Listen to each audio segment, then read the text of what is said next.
Welcome to this post-game media edition of Talking Hoosier Baseball. Today is Sunday, April 23rd, 2023. Despite not capitalizing on every opportunity, the Indiana baseball team took care of business, defeating the Ohio Bobcats 9-2, completing a weekend sweep. The Hoosiers improved to 30-11 on the year, led by a 3-hit effort from sophomore third baseman Josh Pyne. Whalen and Devin Taylor contributed home runs. Freshman righty Ethan Phillips picked up the win with 3.2 innings of scoreless and hitless middle relief, while freshman righty Brayden Risedorph completed a 3-inning scoreless save. After the game, the media met with head coach Jeff Mercer as well as Pyne and Risedorph. Defensively, you had a lot of balls hit to Brock today. First of all, was there something that was just pitching-wise that caused the ball to go to the right side a lot? Yeah, a ton of ball speed.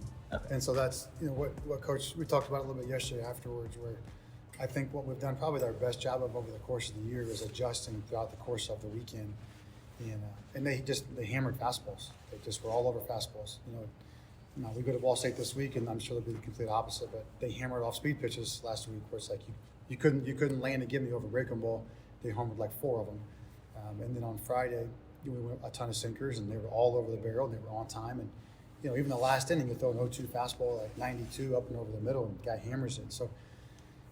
Coach Glent and I kind of talked about it in Denton. Obviously, running the numbers, where there's a ton of hard contact. Expected batting average on fastballs was like 375. So we had to mix a ton, and a lot of changeups, and Phillips landed them. Steady, that's kind of his strength with the splitter, and then Risedorph a ton of off-speed stuff as well. And so you just got a lot of weak contact to the right side that way.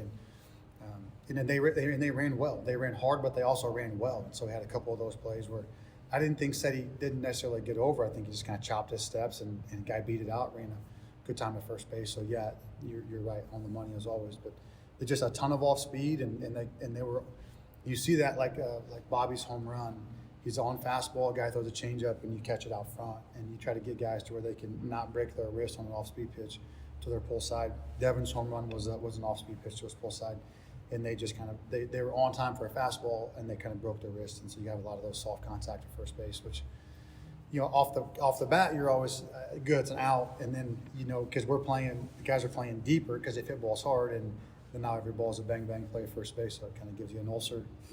even when it's weak contact, you still get an ulcer. But the guys did a good job of adjusting and being able to mitigate it. But when you look at it on Friday, they have mid-teens hits, right, and today they have 4 hits, and so I commend those guys, and I told them afterwards, but on being able to adjust over the course of the weekend and not allowing so this is their strength, let's not continue to throw to their strength. And I think that goes back to the very beginning. We talked about being able to hide fastballs with more sinkers, more changeups, cutters, splitters, whatever it is. We have to hide more fastballs. Baseball is evolving, especially if you're not. It's really like 93 is your cutoff point. 93 and above, you can pretty much throw a fastball wherever you want. But if you're below that threshold, you're going to have to mix a ton now.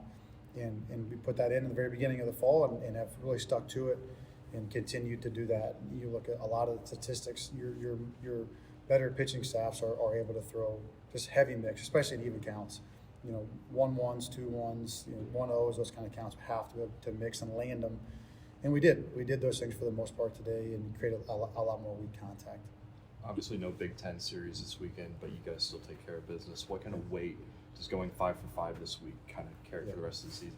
Well, I think it really speaks to their focus and their resiliency. It would have been really easy to have a letdown at some point. You're tired, you're running out here every day, and it was a big week. It's a huge week, a double midweek, and we talked about it earlier this week.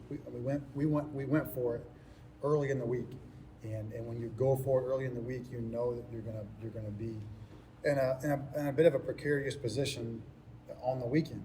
And obviously we'll be a little bit light on Tuesday, but we should be back up for the weekend where we want to be at. But to go 5 for 5, anytime you go 5 for 5 in a week, I think is an incredible accomplishment. And the kids they keep showing up. They keep showing up, and what's happening, in my opinion, is you're starting to see the leadership from within. We talked about Bobby and Phil and other guys really start to step forward, and I love it. We do the hitters meeting beforehand, and it's like, show us the video for 5 minutes and then get out of here. We got this. So when you see that as a coach, it's like good. Let them go. Let them cook, as they would say, right? Let them cook, and just kind of let them have their run of it and have their moment. And it's just every good team I've ever been a part of has always been player led, and they need guidance, kind of like the bumper lanes. But after that, once they have it, they got to go. They got to hold each other accountable. They got to hold each other to a high standard, and they have to go. And going a week like that is a really good job. And now we obviously have a huge week coming up, but all you can do is control this one, and we did a good job with that. We stayed focused and we executed for the most part. We executed and we were able to take care of business against good teams. You talk. Oh, sorry. Go ahead. After strong performances from sort of freshmen and sophomores this weekend, how does that validate what you were saying earlier in the week about sort of your recruiting process? Yeah, I think, and we've talked about it, but like at this place, what we have to do to be able to create a program that can compete across the country is it comes down to two things. The lifeblood of the program is recruiting, and then the backbone of it is your player development.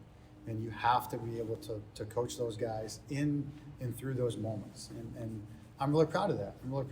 Over the course of this season, the last 2 years, you've watched so many young guys just continue to grow and get better. And I think that's an exciting opportunity for young guys to know that when you come into the program, you have an opportunity to compete. Now, you have to be good enough to do it, but your number is going to be called. You're going to be given those opportunities, and then you're going to be able to stay in there. And I think that, you look at what the guys have done in recruiting. They've done an awesome job of really scouring the country. We're fortunate to have connections much more nationally. Derek's from the Atlanta area and has spent a lot of time in the South recruiting, has connections with coast to coast. Coach Glant and I are more Midwest guys, and so that kind of helps to cover more of an area. We've worked hard to get into the East Coast more, and that's helped us. And so I think that has really built a foundation, but also it will continue into the future. And then you look at what the guys have done, Denton and Coach Weatherford is putting player development systems in place that allow those guys that are talented to get here. And we don't have time for you to wait. We don't have time to wait 3 years. We got to go right now. And we have to be able to play at a high level immediately. And those guys have done a really good job of it. So, like I've said before, at first it can be a little bit precarious and ugly at times, and it can get a little hairy. But once it starts to perpetuate, then you really should be able to sustain it for the long term. And now we're going to get into the meat of it, right? We're going to really get into the meat of things and see where we stand and whether we can continue to play at this level or not. I'm really proud of them, regardless of what happens from here moving forward. I'm really proud of the kids. I'm really proud of the coaches. I'm proud of the recruiting they put in place. I'm proud of the systems that we put in place, and I hope we can continue to compete at this level.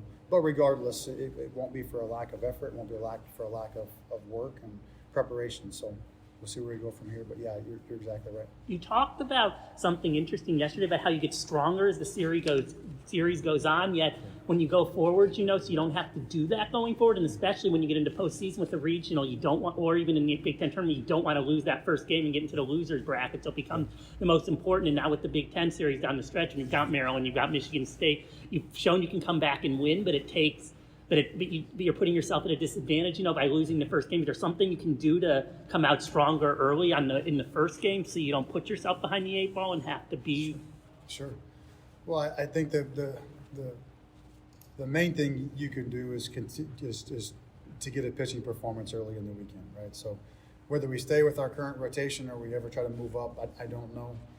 But the only way that you really do it, because kind of the first guy through the wall has got to be able to, even without all of the information that you gain through the series, has got to be able to just overwhelm guys. And that's why Friday games are 4-3 and 3-2 in those situations. So the thing that we can do is live and learn, so you get more information over the course of the season, even if you're not playing that opponent, because they've played more games, so you have more information going into it. And then at some point, we may have to have a conversation about what do we want to do to kind of change the rotation, if we do.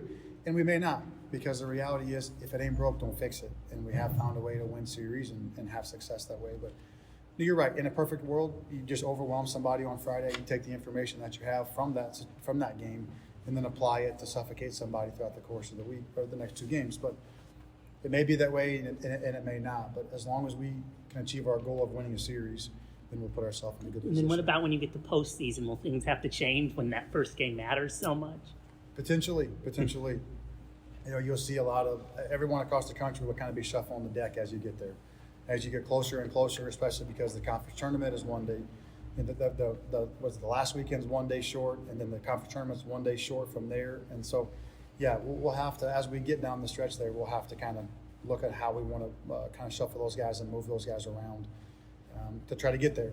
The conference tournament, you're going to have to probably start your best guy first, and then work down the stretch from there to try to get him back up again a second time in the tournament, whoever you think that is at that time. So, we're in a good position to where, obviously you have Sonora, you obviously have Kraft, you obviously have Yoho, and some other guys that we could potentially put. We could have a different rotation going into the tournament that we do right now, but we got to get there first. You got to get there, and so that's a month away, and Tuesday's on Tuesday. So, but it's a great question. You're exactly right. It's one that we have conversations about quite a bit, and we got to get there first. But you're on the head. You're on the nail on the head there. You guys have mentioned a lot this year about the magic number of scoring 7 runs or more. This is the 6th consecutive game you've scored 7 runs or more. What kind of approach have you seen as of late? Well, I think what's happened is we've added more guys to the lineup. Josh Pyne had an awesome weekend, as Carlos, you mentioned yesterday. Josh Pyne had a great day again today, gave him player of the game.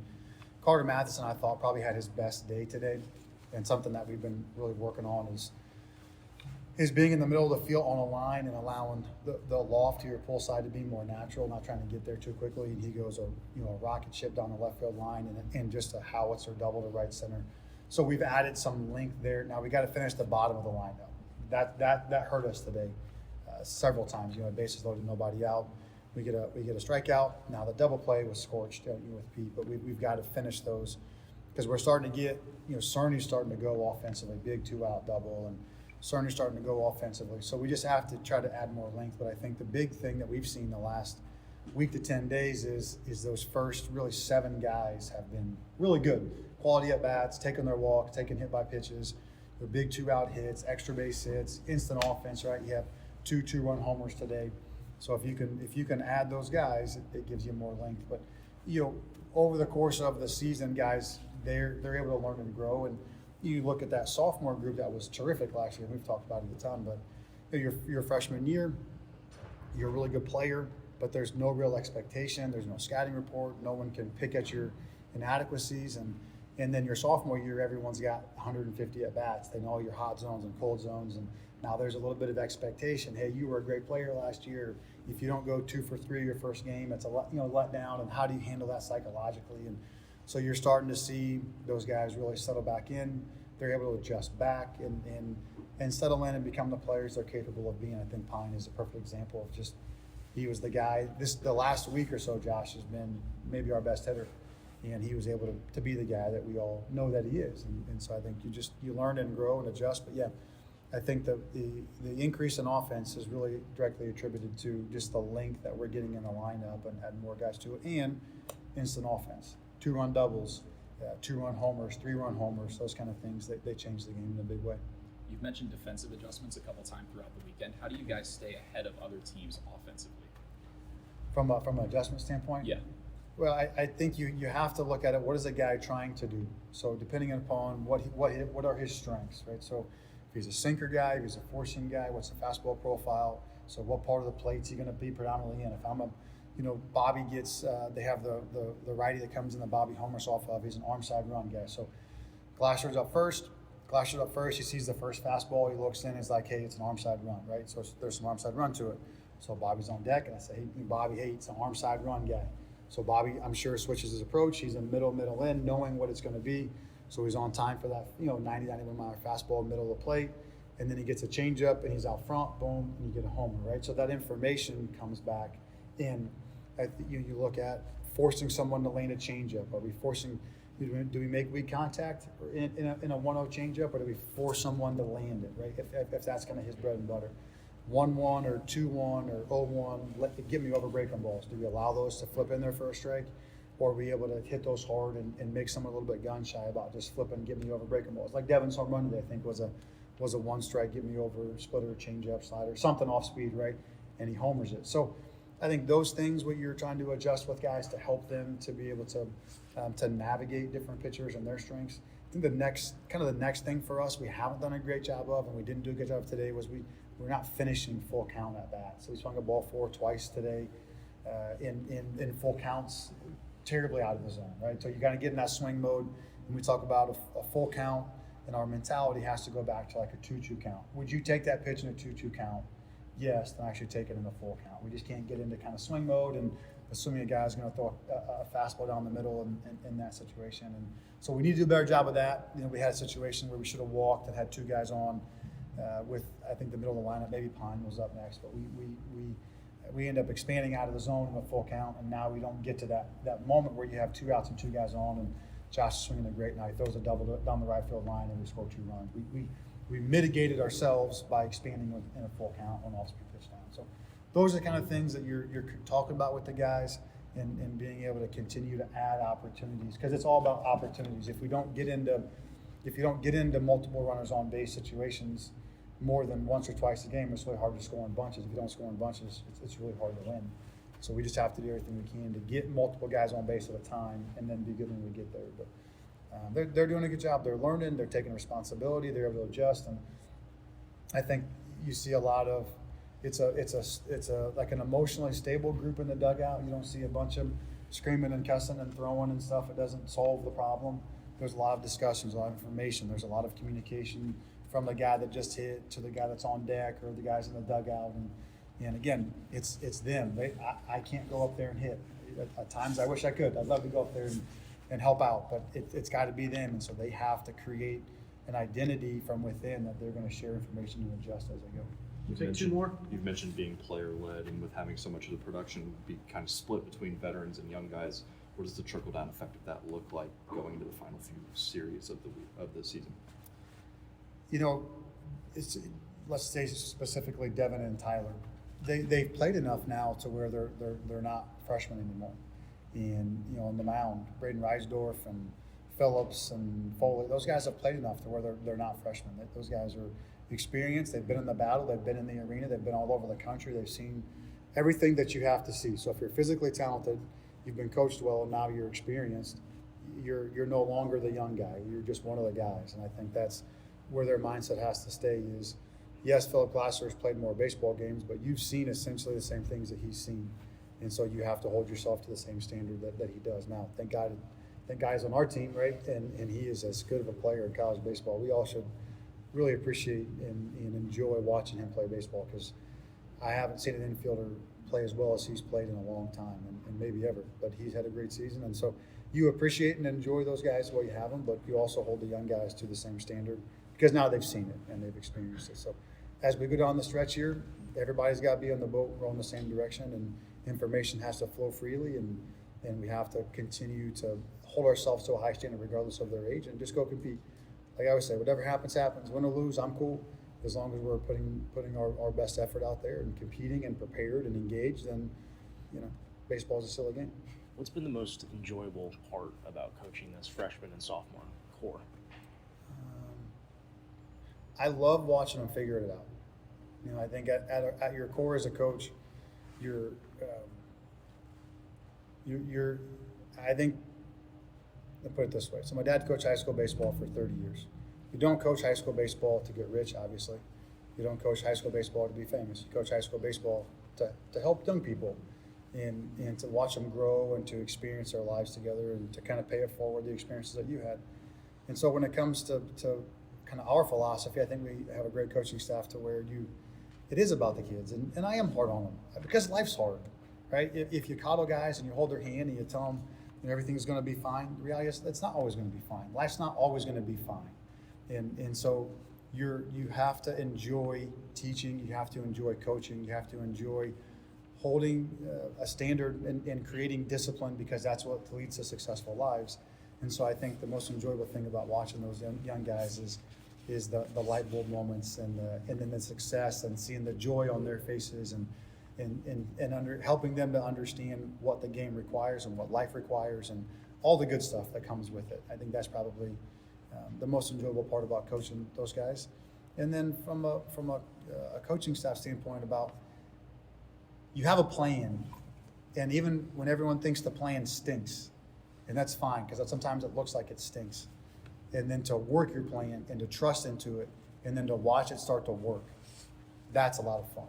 When nobody else thinks it's working and everyone thinks you're outside of your mind, and then to watch it start to turn the corner and be like, okay, this is a well executed, well thought out, organized plan, and then to have it start to work is a very fulfilling experience, because I know how hard the coaches have worked behind the scenes to put it together and have the guts to go into attack it the way that we have. I think probably those two things will be the most enjoyable part of it.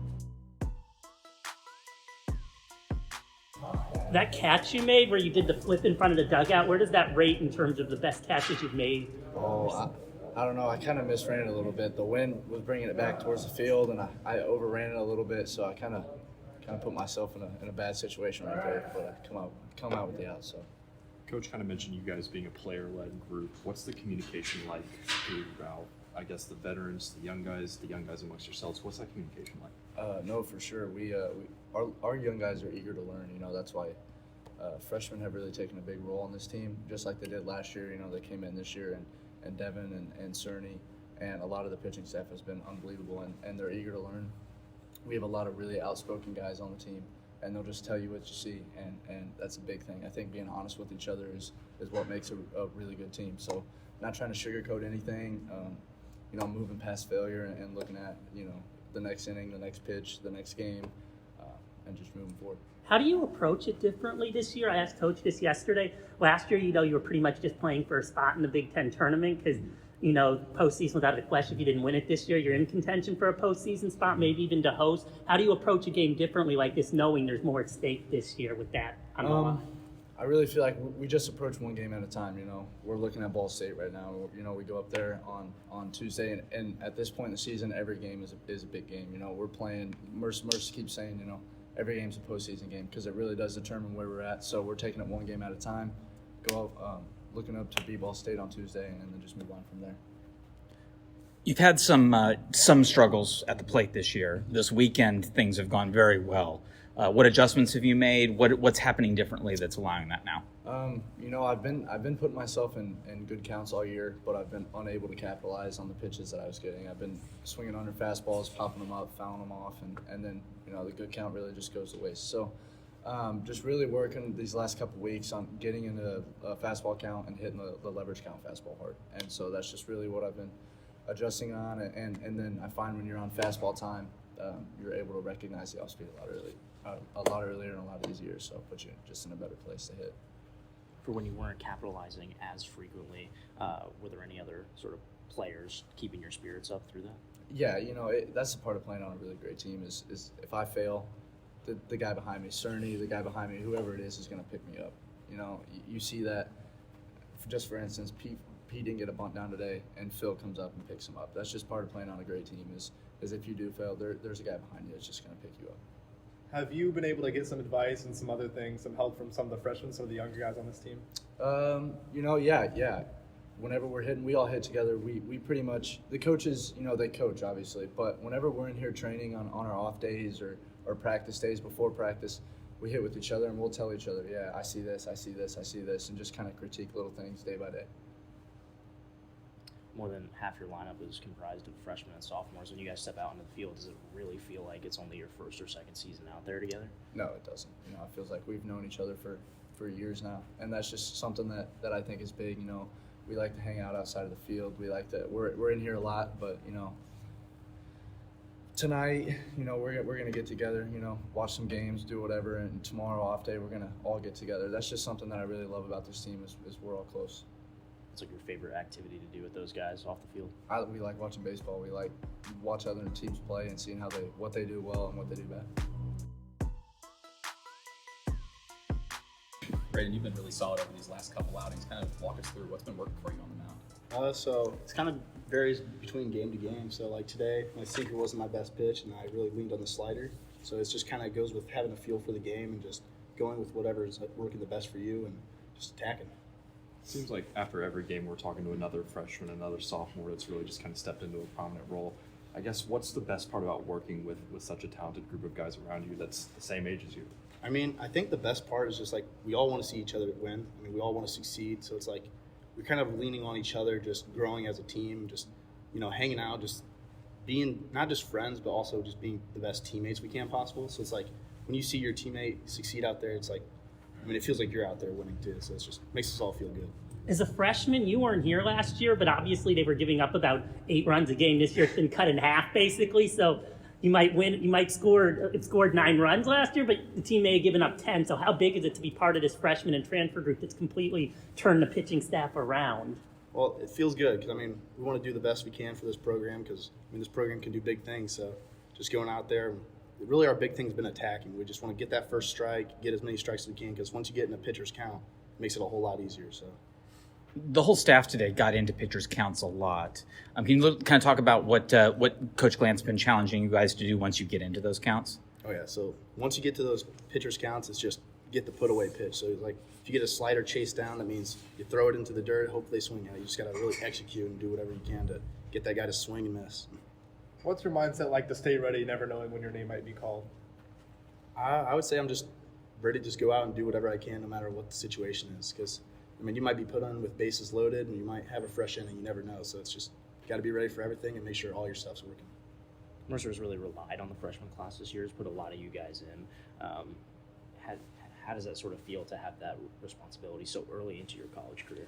I mean, at first it might be nerve-wracking, but really it's kind of cool to have that kind of trust from our head coach because he knows that we all have the stuff. It's just we got to go out there and display it. So.